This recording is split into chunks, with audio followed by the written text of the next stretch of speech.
In this video, you'll learn how to use knock intent agents to chat with your leads right away. First, what are knock intent agents?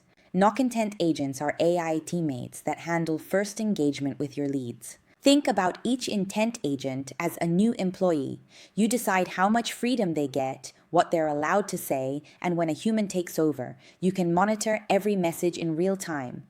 Now let's go step by step and set this up. Step 1. Before you start, make sure your agents are not allowed to answer yet. Go into each intent agent in the dashboard and check the Provide Answers toggle. Every question goes to a human rep.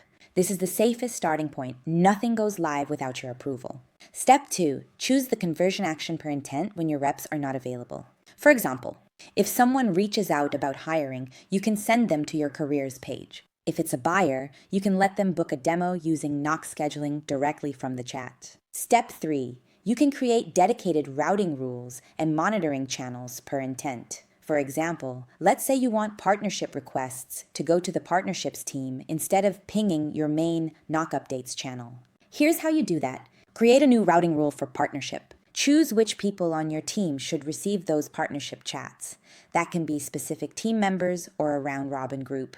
You can also route partnership chats to AI instead of assigning a specific human right away.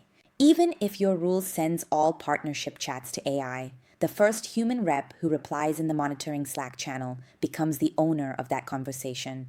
From that point, the AI stops replying. This gives you collaborative selling. You get fast first response from the agent. Then a human takes over the moment they're ready. Now, go back to the specific intent agent and select that routing. From now on, leads interested in partnership will be directed to the partnership Slack channel. Step 4. Control what the agent is allowed to say. Open the intent agent configuration and go to data sources. If you want full control of tone of voice, accuracy, and wording, keep only the FAQ source active and do not enable any additional data source. Here's how the safety works. If the agent can't find an approved answer in FAQs or in the sources you allowed, it will not guess. It sends the question to a human. If you want to learn how to edit FAQs and test the agent's answer before you go live, watch the FAQ tutorial. Step 5. Once you're ready and tested the agent, you can let the agent answer in production. To do that, go back to the intent agent configuration, open the Provide Answers toggle for that specific agent. The result is fast engagement for the lead, zero chaos for your team, and no wasted time on low-quality chats. You convert faster, and you protect your reps' attention. Let's knock.